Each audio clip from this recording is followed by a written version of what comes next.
Let's start with what most people believe is happening. You work, you earn, you deposit your paycheck. Your bank shows $10,000, $25,000, $50,000. It feels responsible. It feels adult. It feels safe.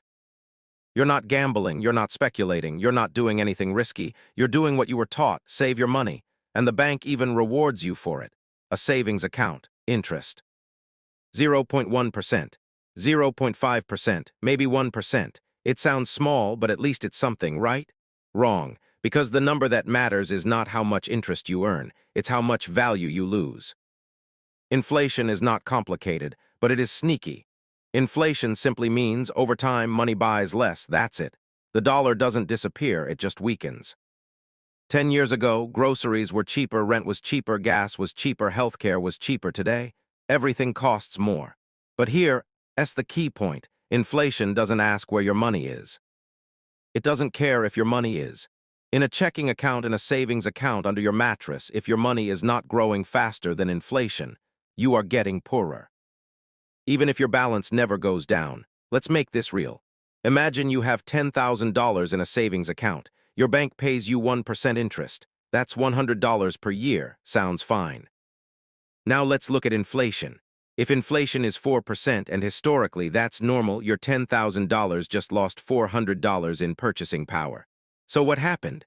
You earned $100, but lost $400. Net result: you are $300 poorer. And this happens every year, quietly. Now scale this up. $50,000 saved, $100,000 saved, $250,000 saved. The more you save, the more inflation punishes you. Saving feels responsible, but in this system, saving without growth is surrender. Here, as something most people never think about, banks do not exist to make you rich. They exist to make themselves rich. When you deposit money, the bank doesn't lock it in a vault, the bank doesn't let it sit idle, they lend it. Your money becomes mortgages, auto loans, credit card balances, business loans, and they charge 6%, 8%, 12%, 20% plus, but what do they give you? 0.5%. That difference? That's their business model. Your money working hard for them. Some people respond, but I use a high-yield savings account. Good, smarter than most, but still not enough. Even high-yield accounts rarely beat inflation long-term. They react late, they drop fast, they rise slowly. And when inflation spikes, your yield lags behind. High-yield savings protect liquidity. They do not build wealth, they slow the bleeding. They don't stop it. This wasn't always a problem. Decades ago, inflation was lower, interest rates were higher, housing was cheaper, debt was smaller, saving worked. Today, everything flipped. Low interest, high inflation, high debt. The rules changed, but the advice didn't. Why do people still keep too much money in banks? Because it feels calm. No charts, no volatility, no red numbers, but calm does not mean safe.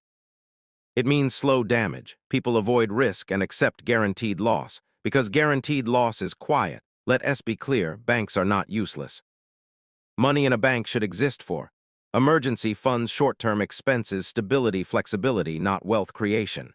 If your entire financial life is in a bank, you are standing still while the world moves forward. Inflation compounds, just like interest. A small yearly loss becomes massive over decades. That's why people feel, I saved my whole life, why does it still feel like I'm behind? Because the system rewarded movement and punished stillness. Wealthy people don't keep money idle. They understand money must either grow or lose, there is no neutral. They use banks as tools, not destinations. This video is not saying, invest recklessly. It's saying understand the cost of doing nothing. Not choosing is a choice, and today it's an expensive one. Your bank balance is not your wealth. Your purchasing power is. If your money isn't growing, inflation is winning. Silently, daily, and the scariest part, most people won't realize it until years are gone. That's why money sitting in a bank feels safe, but isn't. Outro money doesn't disappear, it erodes. And now you know where it goes, not stolen, just diluted, and awareness. That's the first step to control.